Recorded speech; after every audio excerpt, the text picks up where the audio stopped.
I love many things. Many trinkets, many treasures, many crafts, many builds, many figures, many mouse, many things. I just love many things, but another thing that I love is to reduce and reuse and recycle whatever I can. So for the past who knows how long, I've been saving little gizmos and gadgets galore like this so that I can create my own miniature builds. Wait, shit.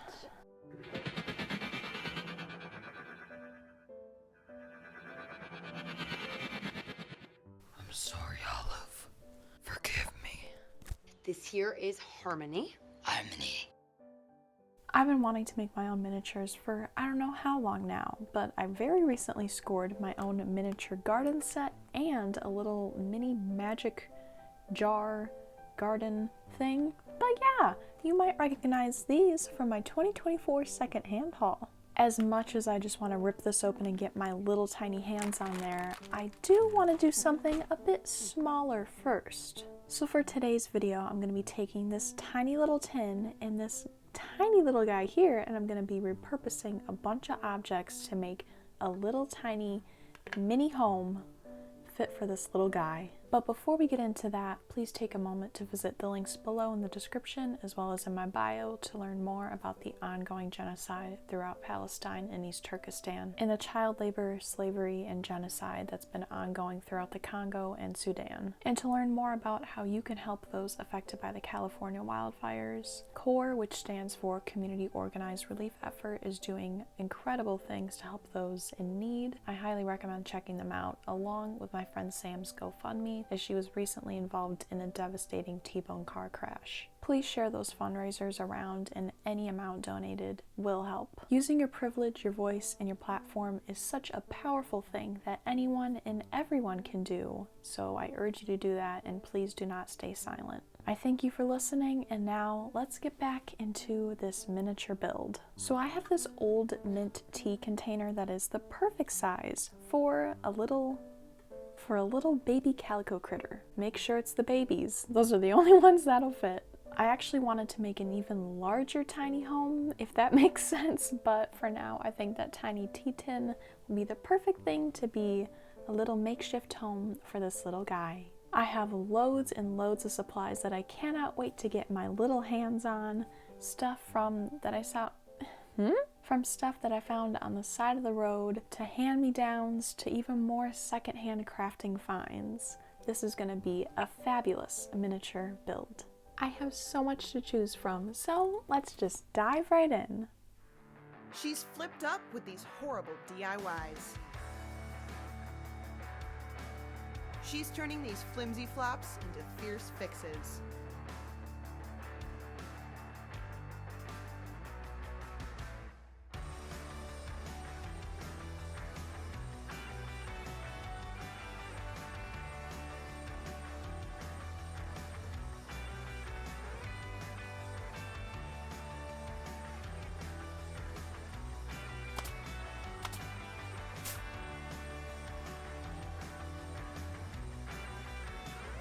This is Flipper Upper. The mini tea tin I have here is a gorgeous minty blue shade, and I really don't want to cover that up, so I'll be using and creating items that go along with that color scheme. With all of my DIYs, I create a little rough draft on what I'm envisioning for the project. So, I want to include the necessities like a bed, a window, some kind of decoration, and even a plant for a touch of greenery. I gathered some crafting materials including old product packaging, fabric scraps, and even my ever-growing collection of doohickeys. As I was going through my crafting materials, I remembered a long-lost memory that when I was a wee lass, I would make my very own little houses out of tissue boxes for my Webkins and other stuffed animals. How fun! I totally forgot about that, and that's on childhood trauma and memory loss. Ever since I first saw these adorable miniature homes online, I was so drawn to how creative people were with their designs, and I knew I wanted to add a touch of wallpaper. So I grabbed this old eyeshadow packaging and flipped it inside out to reveal this gorgeously green and white floral pattern. I simply laid the tin on top, measured it out, and cut it to size.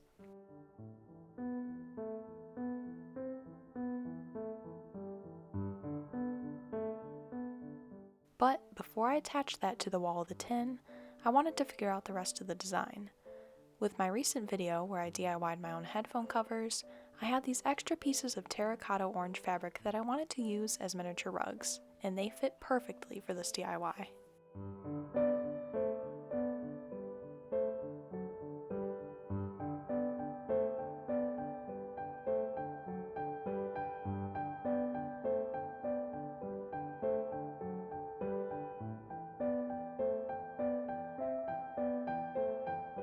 I then traced the tin onto a piece of scrap paper so that I could get an idea for the bed size.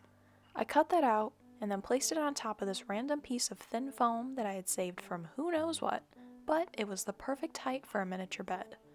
So I cut that out and trimmed the corners to round it out. For the bed mattress, I wanted to incorporate more of the bluish green tones from the mint-colored container, and luckily, I have these beautiful floral fabric pieces that my grandma passed down to me.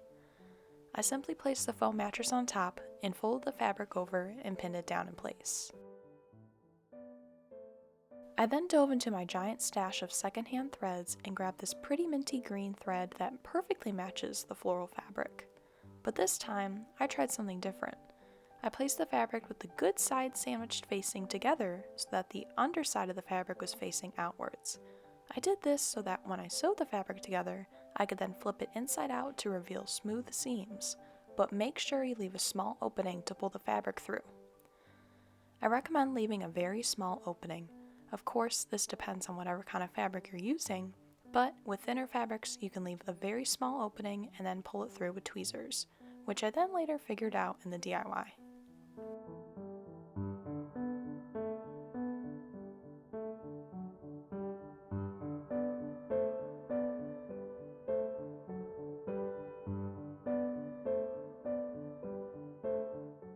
I sewed up the opening and then decided to fold the remaining sides in to create a firm mattress.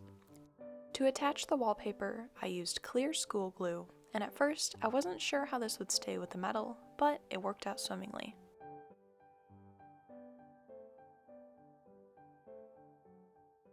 Now back to the bed. It needs some cozy covers. I grabbed this ancient piece of velvety mauve fabric and cut that to be slightly larger than the mattress.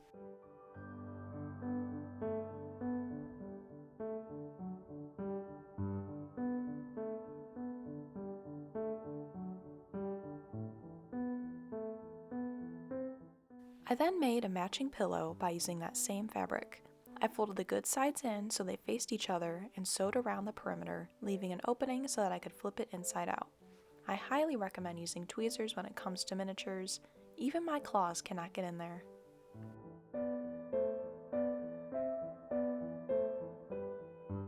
I then took a wee break to film my next video, which is episode 4 of my animated movie tier list series. These videos are so very fun to make, but they do take a lot of time and energy, so having this DIY to do in the meantime was a relaxing treat. I got back to sewing and decided to attach the pillow to the mattress with a simple T-stitch, or X-stitch depending on how you look at it. The piece of fabric I cut for the cover was a tad too big, so I decided to fold over one side to create a smooth edge and sew that in place.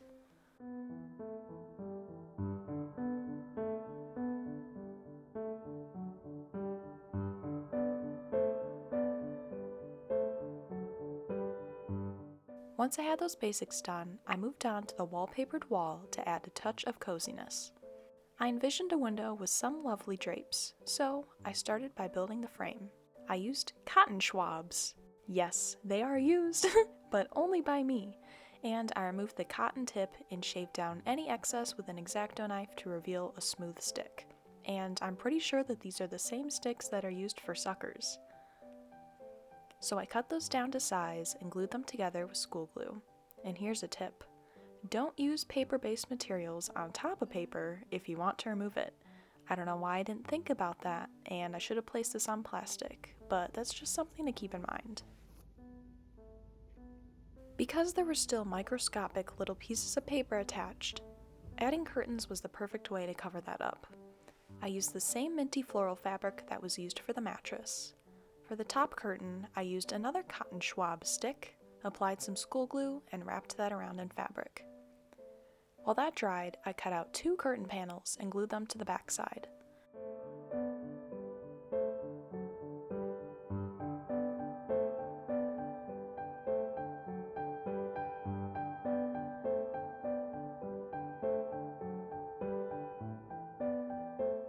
Once those dried, I cut a small triangle in the middle as if the curtains had been spread apart, and tied them together using some of the leftover fabric scraps that were used for the bedding. Every window needs to look out to something, and I had just the thing. Around this time last year, I painted my very own scenic landscape with watercolor inspired by the Frog and Toad books, and I made a very small mock-up of the painting, so I just cut out a small portion of that and glued it to the back side of the window frame.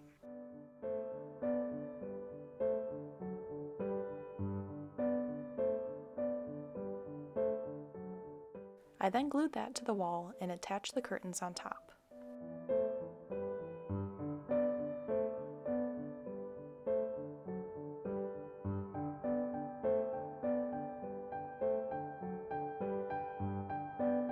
Olive then decided to partake in her favorite sport, which is soccer, or football if you're not from the States.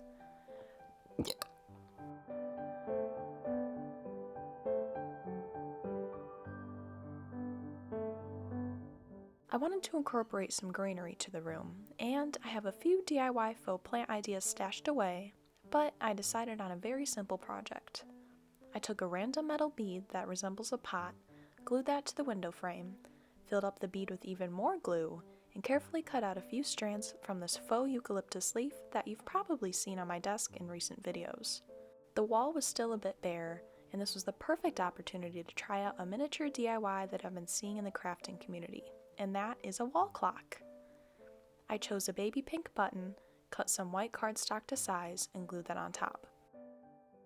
I then took that same cardstock and made my very own pan wall art with pink, yellow, and blue hearts. As that dried, I moved on to making more decorations for this lovely little critter. I recently went through and organized my crafting materials, and in my sticker collection I found these ancient Disney movie cataloging things. I really don't know what they are. It's so old they don't even have the third Spy Kids on there. But to make my own miniature DVDs, I chose The Country Bears, Bambi, and one of my personal favorites, A Bug's Life, which you might just see in episode 4 of my animated movie tier list series. It was very simple to do. I just cut out the images, slapped some school glue on a piece of scrap cardboard, laid them on top of the cardboard, and I made sure that was double the size and length. I added more glue inside and then sandwiched it together. I recommend placing a heavy object on top to ensure that they stay together while drying.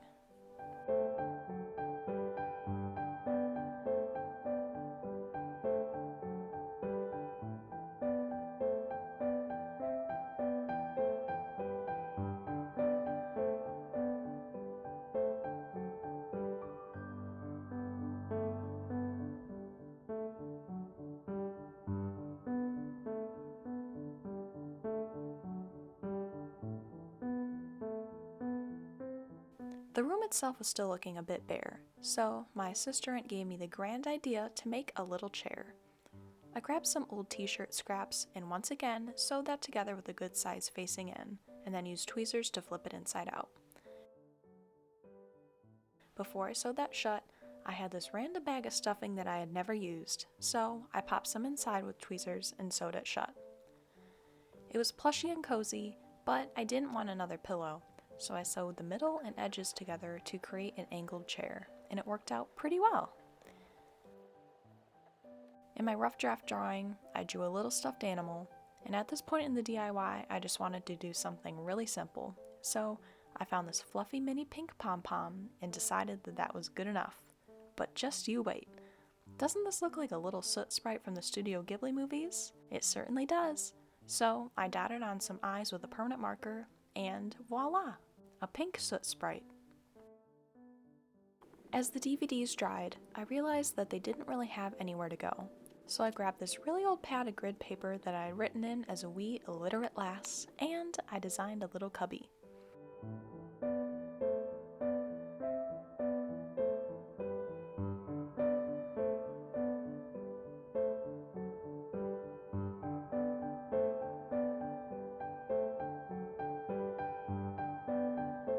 cut that out, traced that same design onto cardboard, and for this I highly recommend using a knife to score the sides so that it's easier to fold together.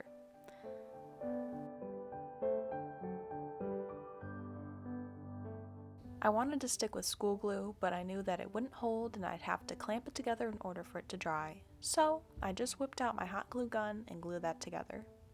I then took some school glue and put that on top of the rug so that it didn't go anywhere.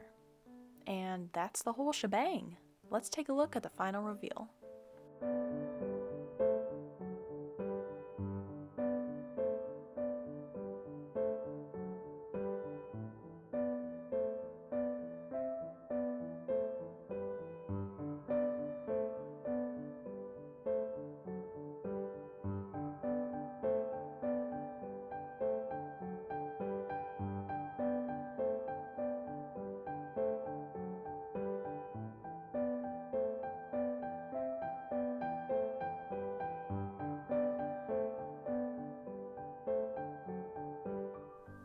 I finished this DIY in just 4 days!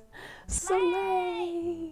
After having such an interestingly difficult time with my previous DIY where I made my own headphone covers, this was such a refreshing little sewing project and it went so smoothly. And by having previous experience when I sewed 2 little felt ornaments for my Kiki and Lala video, that was great practice with 1, using what I have with my materials, and 2, sewing very small fabric pieces together. And whilst I was filming this video, I also got started on episode 4 of my animated movie tier list series, and boy oh boy, it's just so much. Those are by far my most exhausting videos to make because the scripts are so long, there is so much research involved, and then the editing takes an extremely hot minute. So this was a very nice little break in between all of my research and filming. This little calico critter now has a super cute and cozy home, fit with its own bed, seating. I'm just gonna call that a little soot sprite. I mean, it looks just like it, and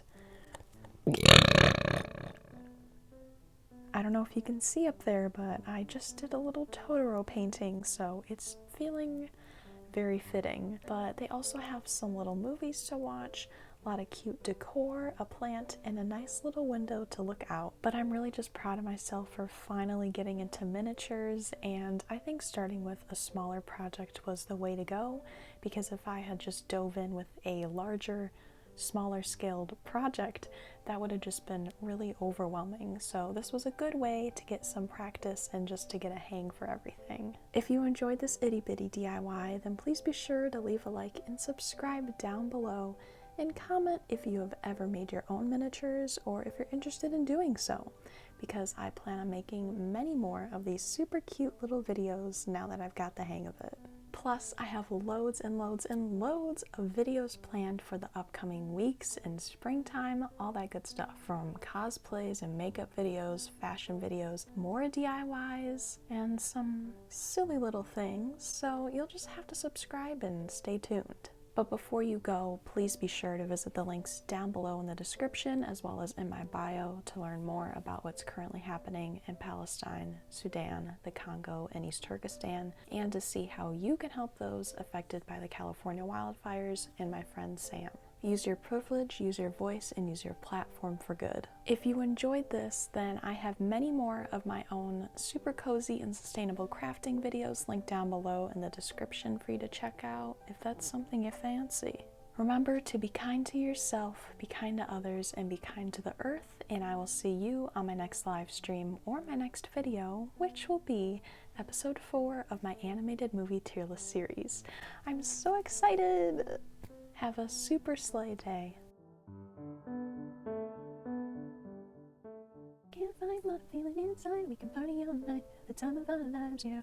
Oh, oh, oh, oh, oh, oh, we're gonna party all night, party all night, girl. I'm looking at you, 'cause you're so fly.